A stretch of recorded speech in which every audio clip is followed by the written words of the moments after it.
네, 안녕하십니까 여러분, 알파제입니다. 좋은 하루 보내셨을까요? 오늘도 시장이 별로 좋지 않았기 때문에 형님들 힘든 하루 보내셨을 것 같습니다. 오늘 하루도 고생 많으셨고요. 간략하게라도 제가 정리해드린 게 형님들께 도움되지 않을까 싶어서 준비를 해봤습니다. 시장은 반등을 하고 나서 추세 전환에 대한 기대가 있었는데 정치 이슈가 발생하면서 우리 시장이 개파락 맞고 오늘도 하락세를 이어갔죠. 오늘은 아침부터 제가 2440포인트가 중요한 지지 구간입니다 라고 얘기 드렸는데 오늘 2441포인트 정확하게 2440포인트를 지지받으면서 마감은 해줬어요. 그러나 지금 자리가 매우 중요한 자리라는 걸 우리가 알고 있어야 되는데요. 일단 여기서도 이렇게 조정이 나왔어요. 그럼 여기서는 반전을 한번 해 주어야 합니다. 이거 이 상태로 밀리면요, 단순하게 여기 지지 구간 있는 거 아닌가요? 네, 아닙니다. 이거 밀리면 그냥 신저가 갈 가능성이 높아져요. 지금 제가 화면에 간당간당 보이는데 여기 점선 보이죠? 여기 이렇게 있는 점선까지 빠질 가능성이 열리는 겁니다.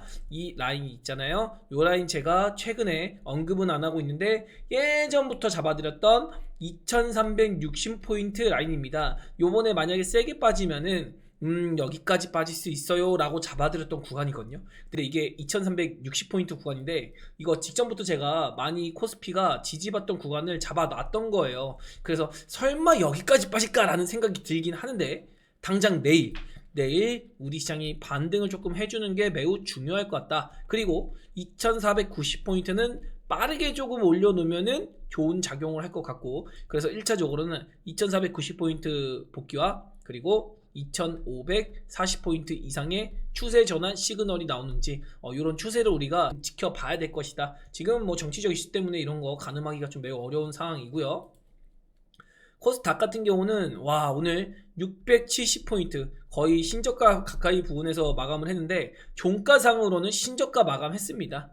네, 장중에는 668포인트까지 빠졌던 적은 있는데 그래도 종가상으로는 지금 갱신이 된 거거든요. 그래서 이 종가 부분이 어디까지 무서운 자리냐, 이 부분입니다. 거의 서킷 브레이커 8월 5일에 최저가, 이때 우리가 서킷 브레이커 갑자기 두들겨 맞으면서 공포에 막 휩싸였었잖아요. 막 계속 때려 맞으니까. 그런데 이때도 아래 꼬리 정도는 달고 끝났단 말이죠.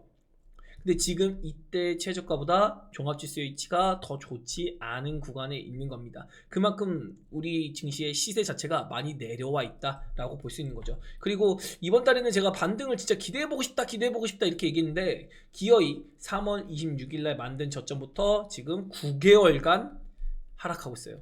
거의 9개월 다 채워가거든요. 실제로는 3월 16일부터 제가 하락한 거다라고 얘기를 드리고 있잖아요. 반도체가 이만큼 올린 거니까. 그럼 지금 거의 8개월하고 3주 정도가 하락만 하고 있는 겁니다. 진짜 제대로 된 반등조차 한 달 나온 적이 없어요. 여기서라도 이렇게 올라줬으면, 여기서라도 이렇게라도 올라주고 내려온 거였으면 그래도 숨통이 트였을 텐데 이거는 진짜로 투심을 아예 꺾어내리게 만드는 그런 시세를 기록하고 있는 것이다. 그리고 코스닥에선 제가 두 가지 시그널을 드렸어요. 일단 신저가가 이탈되는지, 그리고 노랑 시그널이 나오는지 이런 거 보자고 했는데 아직도 노랑 시그널은 안 나왔고요. 뭐 신저가 이탈해서 끝난 것도 없습니다. 그래서 하방을 좀 더 열려면은 얼마든지도 열릴 수가 있는 상황이다. 굉장히 불안하기 때문에 그래서 부디 어제 좀 반등을 해줬으면 어떨까라는 생각했는데 이게 정치 이슈가 이렇게 우리 시장을 발목 잡을 줄은 몰랐어요. 그래서 어쨌든 코스닥도 지금 저가를 이탈한 건 아니니까 빠르게 올라와 준다면 700포인트 공략을 하는 것을 기준으로 추세를 돌린구나 라고 가늠을 해보시면 될 것 같아요. 그 전에는 언제든 하방이 열릴 수 있는 가능성을 열어두어야 한다. 이거 지속적으로 얘기 드리고 있습니다. 어떤 이유가 발생할지는 시장에서 몰라요. 지금 뭐 누가 정치 이슈 생길 줄 알았나요? 저는 여기서 툼에 나온 거 보고서 이제는 추세 돌려서 가겠지라고 저도 생각했습니다.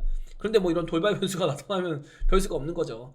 자, 그리고 제약바이오 업종 지수를 보면은 이제는 이렇게 하락 추세를 만들면서 빠지고 있다고 했습니다. 그리고 이 중요한 구간을 지지를 받아주고 있다고 했어요. 그래서 지지 받아주면서 온데 이제 여기를 돌파해줬어요. 돌파한 게 아니라 시간이 끌리면서 강제적으로 돌파가 됐다고 보는 거죠. 그래서 제약바이오 업종 같은 경우는 이제 이 지지선을 깨부수면서 셀링이 나올 것인가 아니면 반등이 나올 것인가 이런 기로에 서 있어서 매우 중요한 구간이다. 지금 이거 여태까지 우리가 이 라인 뚫으려고 노력을 진짜 많이 했거든요. 한 번, 두 번, 세 번, 네 번, 여기서도 저항받고, 그리고 여기서는 지지받고, 지지받고, 이번에 또 지지받고, 또 지지받는 건데, 이 지지 구간은 확실하게 지켜줄 필요가 있는 구간이다. 업종 지수 자체로도. 그래서 부디 내일만큼은 당장 뭐 죽든 뭐하든 반등 정도 나왔으면 좋겠다. 어차피 지금 정치적 이슈 다 알 만큼 알잖아요. 그래서 그런 상황이란 걸 여러분께 알려드리고, 미국은 뭐 파라다이스입니다. 다우존스도 신고가, 나스닥 신고가 같고요. S&P, 다우 전부 다 신고가예요. 지금 미쳤죠. 그리고 S&P에서는 이제 보라 시그널까지 나오고 있습니다. 여러분 아시겠지만 보라 시그널이 나오면요 어떻게 되죠? 하락이 나와요. 하락이 나옵니다. 미국도 단기 조정이라도 나올 구간이 왔다는 거예요. S&P가 그 사인을 주고 있는 겁니다, 여러분. 나스닥에서도 제가 많이 잡아드렸는데 여기서도 나스닥 보라 시그널 조정, 보라 시그널 조정, 보라 시그널 조정. 그런데 S&P에 나왔다는 거는 우리가 무시하지 못할 시그널이라는 걸 여러분이 알고 계셔야 될 거고, 독일도 미쳐가지고 신고가 가고 있습니다. 우리나라만 못 가고 있어요. 진짜 너무나도 아쉽습니다. 독일도 많이 오른 게 여기서도 요 라인 터치해가지고 눌렸잖아요. 여기서도 지금 뚫고 가고 있어요. 그래서 독일도 내년 정책 기대감에 대한 것들로 이렇게 강세를 보이고 있는데 정말 그냥 부러울 뿐이다. 이렇게 좀 얘기 드려보고 싶습니다. 그리고 오늘 정치 테마주가 어제 상한가 랠리를 펼쳤다가 오늘 이렇게 눌렸는데, 이거는 뭐냐면은 탄핵에 대한 불확실성을 정확하게 보여주는 겁니다. 그래서 오늘 이 얘기를 위주로 한번 제가 타임테이블을 쭉 설명드려 볼 수 있도록 할게요. 자, 일단은 미국이 역사상 신고가를 미쳐가지고 기록하고 있는 상황이라 너무 부러운 따름이고, 오늘의 수급을 보면은 사실 뭐 이거 변동성 엄청 크고 막 그런 것 같지만 실제로 뭐 변동성이 엄청 크진 않았어요. 그냥 뭐 이 짧은 구간 안에서 관망세가 좀 짙었다. 그래서 제가 지금 생각하는 거는 스마트머니가 뭔가 기다리고 있습니다. 변곡점에 대한 기다림이 좀 있어요. 그러니까 뭐 시장이 한번 내려 찍을지 한번 훅 들어올릴지 뭔가 힘을 딱 응축하고 있다, 이런 생각이 드는 거고, 오늘 시장에서 하락 종목이 굉장히 많았는데 코스피가 0.9% 하락에 730개 하락, 코스닥이 0.92% 하락에 1170개 하락, 거의 1900개 종목이 하락을 했습니다. 그런데 지수의 상승폭을 보면은 그다지 뭐 이렇게까지 빠질 건가 라고 생각을 했는데, 딱 봤더니 오늘 반도체 업종이 초강세였구나. 그리고 코스피에서도 삼성전자가 1%, 하이닉스가 3%나 올랐는데도 코스피가 0.9% 빠졌다는 거는 다른 업종 어딘가가 박살이 났다는 거예요. 그래서 이런 것들 한번 오늘 체크해보고 제가 마무리 지어볼 수 있도록 할게요. 다른 거 없습니다. 프로그램 가지고 압박을 했어요. 현물 시장에서 매도가 나왔죠. 근데 그 매도의 중심에는 역시 삼성전자를 1,400억이나 팔았습니다. 삼성전자만 판 건 아니고요. 금융주를 굉장히 많이 팔았어요. 오늘 KB금융이 마이너스 9%까지 빠졌거든요. 이거 뭐죠? 밸류업 프로그램. 정부에서 추진하던 밸류업 프로그램에 대한 모멘텀, 동력이 떨어지는 겁니다. 그래서 지금은 밸류 프로그램이 아니라 새로운 정부가 나타난다는 그런 가정 하에 성장주, 정책 테마, 이런 것들에 조금 더 우리가 집중을 해야 되거든요. 그래서 지금은 원전이나 밸류업 이런 것 좀 힘들다는 걸 우리가 알고 있어야 돼요. 방산도 마찬가지고요. 그래서 원전도 오늘 반등은 낙폭가대로 하긴 했는데 어제 많이 빠졌으니까 역시나 반등이 실패했죠. 그래서 제가 원전은 뭐 반등하더라도 너무 아쉬워하지 마시고 미련 가지지 마시라, 이렇게까지 오늘 장중에 얘기도 많이 들었던 부분입니다. 진짜로 그렇게 됐죠. 그리고 오늘 상승 종목 보면은 뭐 오른 거 없어요. 오늘 그래봤자 한 600개 올랐는데 그 600개가 사실 뭐 주도 업종에서 오른 거 별로 없습니다. 그냥 반도체 종목들이 조금 강세 보였고 나머지는 테마성으로 움직였다. 나름대로 국민연금이 1,500억 정도 중간에 개입을 하면서 시장을 최대한 방어해 주려고 노력을 했어요. 특히나 코스닥까지도 오늘은 도와주는 모습 보였거든요. 이게 원래 코스피에만 들어왔었는데 코스닥까지도 도와주려는 모습이 보였다. 그러나 시장의 하락을 막기는 다소 어렵다. 왜냐하면 오늘 또 이슈가 조금 있었는데, 탄핵소추안을 낼 때는 국민의힘에서 흔히 친한계라고 하죠. 한동계라고 하는데 이쪽에서 18표가 탄핵소추안을 낼 때 동의를 해줬습니다. 그런데 오늘 날이 밝고 추경호 원내대표나 아니면 한동훈 대표가 이제 대통령을 만나신 것 같아요. 그래서 만났는데 거기서 대통령은 일단은 탄핵이나 하야 생각 없다 막 이런 얘기하고 있고, 이제 국민의힘 입장에서 당론을 탄핵 부결에 대한 노력을 하겠다, 어떻게든 탄핵 부결을 시키겠다라고 했습니다. 지금 민주당이나 야권에서는 의석수가 192석이거든요. 근데 탄핵을 하려면은 200석이 필요해요. 그래서 8석이 부족한데 이게 친한계, 한동훈계에서 도와주면 18표 정도 나오니까 충분히 탄핵이 진행이 되겠죠. 근데 장중에 대통령은 하야나 아니면은 뭐 탄핵에 대한 부동의 이런 걸 했기 때문에 한동훈 대표의 마음이 굉장히 중요한데, 한동훈 대표가 이제 국민의힘 당론을 따라서 우리도 부결에 최대한 노력을 하겠다. 그럼 이 18표가 없어진다는 거죠. 192석 가지고는 탄핵을 못 시킵니다. 그래서 탄핵 부결에 대한 그런 정치적 리스크, 이런 정치적 노이즈, 이런 것들이 계속 이어질 걸로 예상이 되니까 증시에서는 자금 이탈이 나왔다. 그런데 그 자금 이탈에 대한 게 굉장히 페이크적인 게 많았습니다. 시장이 이렇게 빠지지도 않는데 선물을 갑자기 막 사요? 선물 샀다가 그 다음 어떻게 하죠? 종합지수 때려 박으려고 한 방에 때려 박습니다. 이거 뭐 큰 물량 아닙니다. 선물로 이렇게 보면 굉장히 크게 막 내려치고 이런 것 같지만, 그래봤자 선물 시장에서 한 2천억 정도? 선물 시장에서 2천억 정도면 그게 큰 물량 아니에요. 이거 그냥 한 번에 투하하면서 시장을 탁 쳐박는, 시장을 눌러버리는 공포를 한번 만들어준 거죠. 근데 그 공포에 놀아난 게 누구냐? 바로 개인 투자자죠. 개인 투자자가 못 버티고 셀링을 합니다. 어떻게든 절대적으로 개인 투자들을 털어먹으려고 하는 노력을 정말 열심히 하고 있다는 거죠. 프로그램 가지고 뭐 계속해서 압박한 것도 있지만요. 근데 이것도 뭐 엄청난 물량은 아니에요. 그래서 수급적으로 봤을 때 이 전체적인 표를 봤을 때는 관망 기다리고 있구나. 무언가를 위든 아래든 무언가를 기다리고 있다, 이렇게 생각이 되는 거고, 그리고 마지막에는 흔들기를 그냥 하려는 의도적인 움직임이 보였다. 그래서 과도하게 비관론을 우리가 너무 의식하지 말자, 이런 걸 제가 정리해드리고 싶습니다. 이것 때문에 제가 오늘 콘텐츠를 만든 거예요. 원래는 오늘 그냥 콘텐츠 좀 저도 쉬고 체력 충전하려고 했는데 요 얘기를 꼭 해드리고 싶었습니다. 흔들기가 막판에 진행된 거니까 요거에 너무 형되지 마시라. 그래서 오늘 아침 브리핑 보면은, 자, 일단은 뭐 미국 시장은 파라다이스죠. 서울 연준의장 발언으로 3대 지수 신고가 같고, 숨고르던 엔비디아까지, 마이크론까지 강세 보이면서 우리 시장의 삼성전자 하이닉스도 강세 보였다. 그리고 독일 증시 신고가 가고 있고, 대만이나 일본 증시도 8월에 급락세는 이미 이겨냈고, 이제 미국 시장 따라서 신고가를 갈까 말까 박스 돌파를 목전에 두고 있습니다. 우리만 하단 박스를 돌파하려고 하고 있어요. 진짜 막 그냥 우프고 눈물 날 것 같습니다. 진짜 우리 경제는 어떡하나요? 정치 이슈 가지고 지금 이게 미친 거죠. 민주당에서는 우리 금투세나 상법과 예정 같은 거, 그런 걸로 법안 숨바꼭질하면서 우리 괴롭히고 있고, 그리고 집권 여당에서는 개헤엄 치면서 아주 그냥 진짜 할 말이 없네요. 네, 정치 얘기를 제가 안 하려고 오늘 조금 쉬려고 했는데 뭐 안 할 수가 없어가지고, 아무튼 어제는 시장에서 나름대로 시세를 잘 소화해냈어요.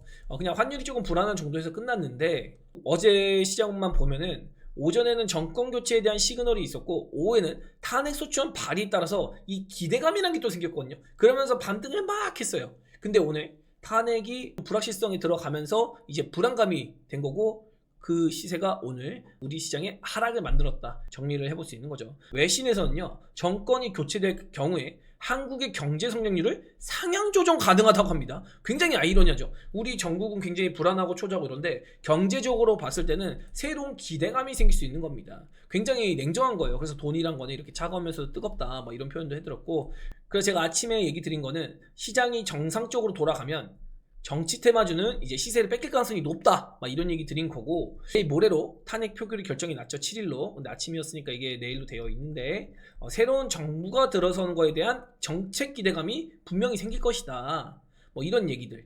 그리고 이제 뭐 예산안 얘기는 잠시 뒤에 한번 해보기로 하고, 그래서 어제 풍력과 태양광 이런 것들이 살짝 움직이면서 힌트를 줬는데, 이런 것들이 확대될 가능성이 있다, 막 이런 얘기를 들었습니다. 근데 이제 정치권의 이슈가 아무래도 정리가 안 되다 보니까 우리 시장 흔든 거다, 뭐 이거 아까 전에 얘기 드린 거고, 그래서 증시에는 정치 이슈가 기대감이란 걸로 돌아올 수 있는 거다. 근데 이 기대감이 오기 전에 지금 정치 이슈가 정리가 안 됐으니까 뭐죠? 이건 기대감이 아니라요, 불확실성이 돼버린 겁니다. 그러니까 오늘 시장에서는 흔들기를 할 명분이 있었던 거예요. 어쨌든 지금 시장에서는 투매가 벌써 4차례에 가량 또렷이 나왔기 때문에 너무 걱정하지 말고 편하게 보자. 뭐 당장 눌러봤자 지금 자리까지는 빨리 올라오겠죠. 이 이상 빨리 갈 수 있는지, 그리고 올라가야 될 시기에 찬물을 빡 하고 견딘 게 더 짜증나는 것 뿐이죠, 시장에서는. 그래서 우리 시장이 갈 자리에서 지금 못 가게 하고 있다는 것 자체가 너무 짜증나는 그런 부분이다, 뭐 이런 걸로 정리해 볼 수 있을 것 같고요.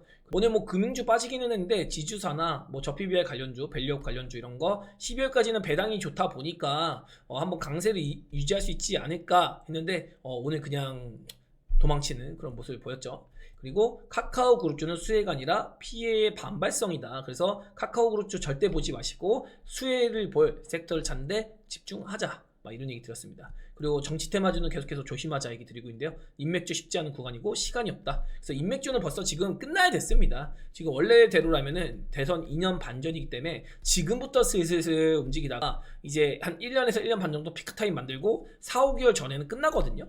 각 당의 경선이 끝나고 대선 주자가 결정이 되면 그때 이제 시세가 끝난 경우가 많아요. 보통 사람들은 경선이 끝나고 이제 대선 끝까지 뭐 예를 들어서 여당과 야당이 붙어서 끝장나는 투표하기 직전까지 이렇게 갈 때까지 뭔가 정치 테마주가 갈 거라고 생각하는데 여당의 경선이 끝나고 야당의 경선이 끝나면 보통은 끝나는 경우가 많습니다. 그래서 이거 인맥주 반드시 조심해야 된다 뭐 이런 얘기 드렸고, 그래서 인맥주는 보내주고 정책 관련 그리고 성장주 그리고 또 많이 빠져있는 낙폭 가대주 이런 키워드를 따라서 우리가 매매 관점을 찾아봐야 될 것이다 라고 얘기했는데, 이런 것들 전부 무색하게 탄핵, 불확실성 이런 거 나온 거고요. 그리고 야당이 삭감한 윤석열 예산, 야당이 증액한 이재명 예산, 이런 거 보면은 신재생에너지 금융지원, 제가 어제 아마도 만약에 민주당에서 집권을 하게 되면은 신재생에너지 쪽으로 보조금 성격의 지원이 가능할 것이다. 그러면서 성장주에 힘이 실릴 수 있어요 라는 얘기 드렸잖아요. 아마도 요런 겁니다. 그리고 여당에서는 원전 다 이런 것들 지원금이거든요. 근데 이런 것들 다 그냥 삭감해 버렸어요. 그리고 이제 영일만 테마주 그리고 청년 이런 키워드가 있었는데 이런 거가 이제 무산이 되면서 아마도 대통령이 그런 선택을 한 게 아닌가. 오늘 아침 뉴스인데요. 일단 대통령의 탄핵 날짜, 표결 날짜가 7일 그리고 오후 7시로 결정이 됐습니다. 이렇게 시간을 최대한 밀어놓은 거는 조금이라도 여당의 설득을 가지고 공감대를 형성하기 위한 시간벌이다 라고 생각을 할 수 있겠죠. 그래서 주요 내용을 보면은 김여사 특검법도 동시에 한다. 근데 이거 동시에 하는 이유는 뭐 이래저래 피할 수 없게 만드는 겁니다. 본회의 불참하면은 김여사 특검법이 통과가 됩니다. 그래서 무조건적으로 본회의에 참여할 수 있게 유도를 한 거고, 200석 확보가 안 되니까는 이거 탄핵 가결이 안 되거든요. 그래서 탄핵 가결하려면 무조건 200석, 200명이 찬성해야 되기 때문에 8표가 모자랍니다. 그래서 이 8표를 채우기 위해서 또 본회의 참가를 유도하기 위해서 특검법까지 같이 진행하는 것 같은데, 뭐 정치란 게 다 이런 거죠. 그래서 제가 뭐 정치에 대한 얘기를 좀 하긴 그렇고, 과연 국민의힘 특히 친한계에서 어떤 의견을 펼칠지 그거 좀 지켜봐야 되고, 그래서 오늘 대통령의 개헌권과 관련해서 담화가 좀 있지 않을까라고 했는데 오늘 대통령실에서 공식적으로 오늘 추가 담화 없을 듯이라고 했거든요. 근데 아마도 내일쯤에는 뭔가 담화라도 하지 않을까, 어떤 의견을 좀 내야 되지 않을까요? 그냥 묵묵부답 하는 것보다는. 그래서 이런 것 조금 내일 어떤 반응을 할지 봐야 될 것 같고, 그리고 추경호 원내대표는 이제 의견 모아서 부결시킬 것, 이런 강경한 발언을 했습니다. 그러다 보니까 시장에서는 정치적 불확실성이 당연히 생기는 거죠, 경제적으로는. 그리고 한동훈 대표 같은 경우도 탄핵안 통과되지 않게 노력할 것이다.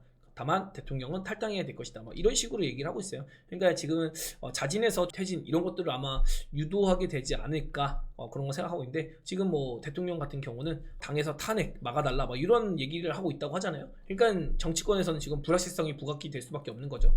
그리고 이거는 뭐 저도 퍼온 건데 이게 진짜인지는 저도 확인 안 된 내용입니다. 트럼프 대통령이 공식 입장을 발표했다. 지금 뭐 당선인 신분인데 주군용군 상대하지 않겠다. 아직 뭐 대통령 아니거든요. 대통령 아닌데 뭐 그냥 벌써부터 상대하지 않는다 뭐 이런 얘기 하고 있는 상태고, 그리고 10조 증환펀드 재가동의 분주해진 유관기관 주관사는 삼성운용자산 이렇게 있어가지고 오늘 뭐 국민연금이 그렇게 들어온지 모르겠어요. 근데 올해 9월에 한국투신운용에서 한국자산운용으로 요 증환펀드 증시안정펀드 자금 유입일 좀 기대해 볼 수 있을 것 같은데, 2020년에 조성돼가지고 지금까지 지금 방치되어 있었거든요. 근데 지금부터는 좀 공격적으로 넣어주긴 해야 되지 않을까. 지금 진짜로 비상사태긴 비상사태입니다. 글로벌 증시들은 다 올라가는데 우리 증시만 못 가고 있잖아요. 그래서 그런 거 참 아쉬운 상황이고, 여기 보면 에이텍, 토탈서포트는 이재명 테마죠. 그리고 태양금속, 오파스넷은 한동훈 테마입니다. 오늘 아침에 한동훈 테마가 죽은 이유는 너무나도 명확하죠. 우리는 탄핵을 부결시키도록 노력하겠다. 그래 보니까는 이렇게 구도가 먼저 급락을 한 거고, 그래서 흔들기에 있어서 이재명 대표 테마주도 같이 이제 불확실성이 생긴 거죠. 신정부에 대한 기대감이 없으니까요. 그러다가 국민의힘의 일부를 설득해서 탄핵을 가결시키겠다라는 의사도 보였고, 뭐 이런저런 정치 테마주 이재명 대표가 이대로 가면 또 대통령 가능성 높아지는 거잖아요. 그런 걸로 인해서 이렇게 정치 테마주 상한가까지 만들어보는 모습 보였으나 이거는 이제 대장주급 에이텍이나 동신건설 상한가인데 토탈스톱스 같은 종목들은 이제 힘이 이내 빠졌다는 거죠. 그래서 보면은 뭐 프리엠스라던가 서린바이오 이런 친구들은 상한가 갔다가도 밀리는 그런 흐름을 보인 정도다. 그리고 오늘 뭐 에이텍 모빌리티 이런 거 상한가 못 갔잖아요. 그러면 이제 인맥주 같은 경우는 조금 한계가 느껴진다 이런 거 보는 거고요. 어제도 얘기 드렸지만 인맥주 같은 거는 상당히 조심해야 된다. 그래서 어제 강세를 보인 종목들 전부 다 개파랑 맞아가지고 회복 못하는데, 이거 정치 테마주는 특히 인맥주는 너무 깊게 보일 시기가 아니라는 거. 2022년에 윤석열, 이재명 대통령 후보의 대선 사례보다는 아마도 2017년에 문재인, 홍준표 대통령 후보의 대선과 유사할 것이다. 그래서 이때는 뭐 다른 거 움직인 거 없어요. 홍준표 때문에 잠깐 움직이고 죽었고, 문재인 전 대통령 테마, 우리들 휴부대리, 우리들 재앙 이런 거 조금 움직이고 끝났거든요. 사실 이 전에 문재인 대통령 테마주는 박근혜 대통령과의 대선을 앞두고 그때 미친 듯이 움직였습니다. 그때 빼고는 이 2017년 대선에서는 그냥 그랬어요. 그래서 지금도 아마 이런 사례가 일어날 가능성이 있어서 우리가 정치 테마주를 너무 깊게 볼 필요는 없다. 제가 이런 부분을 계속해서 좀 강조드리고 싶습니다. 코스피 수급만 간단히 본다고 하면 KB금융에서 약 1,700원 넘게 매도가 나왔어요. 이거 전부 다 반려 프로그램 매도세거든요. 오늘 개인 투자자가 1,600억가량을 KB금융만 매수했습니다. 이거 금융주가 10% 빠진 게 보통 일이 아니거든요. 안 그래도 변동성이 없는 종목들인데 변동성 생겨버리니까 개인 투자는 저가 매수에 한번 가담을 한 게 아닌가. 근데 이게 과연 저가 매수가 됐을까라는 생각이 조금 진하게 드네요. 그 밖에도 뭐 신한지주, 하나금융, 우리금융 전부 다 개인 투자들 엄청나게 샀습니다 오늘. 그리고 삼성전자까지. 그러니까 시장 뭐 진짜 기대감 없다. 지금은 그냥 어느 정도 수습을 하고 있는 거고, 전간판만 보더라도 지금 정부에 대한 기대감, 그래서 윤석열 대통령에 대한 이런 정책 관련주들은 여간히 힘을 못 쓰는 모습을 또렷하게 보였다. 다만 새로운 정부 막 기대감 이런 것보다는 그냥 정책 불확실성에 따른 관망세 이런 게 이어진 거고, 앞으로 대통령에 대한 정책은 힘들 것이다, 행정력이 없을 것이다 라는 전망이 나온 거죠. 어제 미국 시장에서 2차전지가 약세를 보이긴 했습니다. 어떤 약세냐면 테슬라의 2025년 인도량 감소 전망, 그리고 알버말 리튬 대장이죠 전세계, 알버말이 5% 빠졌습니다. 그래서 이런 거에 대한 영향이 있을 것 같긴 해요. 수요 둔화 이런 우려감들. 그런데 반대로는 독일에서는 또 이제 유럽 시장에 보조금 푼다고 하고 있거든요. 그래서 유럽 시장에 대한 기대감이 충분히 실릴 수 있는데 그런 것들은 반영이 안 되고 비관적인 뉴스에만 지금 이차전지 업종도 반응을 하는 것 같죠. 그 밖에는 뭐 새로운 내용은 없는 것 같아요. 그냥 투심이 꺾였다 이런 정도고, 뭐 제약바이오 그냥 무난히 넘어간 정도 같고, 오늘은 반도체가 강했고요. 엔터주도 오늘은 재미없었죠. 어제는 하루 정책 기대감이 조금 있었는데 그 정책 기대감이 사라져 버린 겁니다. 불확실성이 생겼으니까요. 그러니까 당장의 게임 엔터도 어제 올랐던 게 그냥 다시 매물로 출회로 나왔다, 뭐 이 정도로 보시면 될 것 같습니다. 그리고 오늘 삼성전자나 하이닉스, 뭐 현대차, 기아차 이런 거 다 있었는데 오늘은 그냥 삼성전자, 하이닉스가 제일 강세 보였고, 다른 코스피 종목들은 빠지거나 관망장세였다, 이 정도로 보시면 될 것 같습니다. 그래서 내일 기술적으로 봤을 때는 우리 코스피나 코스닥이나 반드시 반등이 나와야 되는 그런 자리예요. 그래서 진짜 이러나 저러나 내일 어떤 이유든 간에 반등이라도 나왔으면 좋겠다. 근데 과연 미국 시장이 오늘 오를 수 있을까? 미국의 S&P가 보라색 시그널이 누적돼 있어가지고 언제 빠져도 이상하지 않거든요. 그래서 어제는 파월 의장이 지켜줬는데 이게 또 빠질 때는 미국 시장 따라갈 수도 있는 거라 가지고 진짜 우리 시장 난이도가 너무 높고 너무 짜증납니다. 그러나 뭐 이것도 어떻겠어요, 시장이니까. 이 힘든 시장을 일단 이겨내고, 지금은 우리 시장이 좀 이겨낼 수 있는 그런 기대감, 어떤 뭐 부양책 이런 것들이 반드시 나와줘야 할 것이다. 뭐 기대하기도 싫은데 기대할 수밖에 없는 상황인 게 참 안타깝습니다.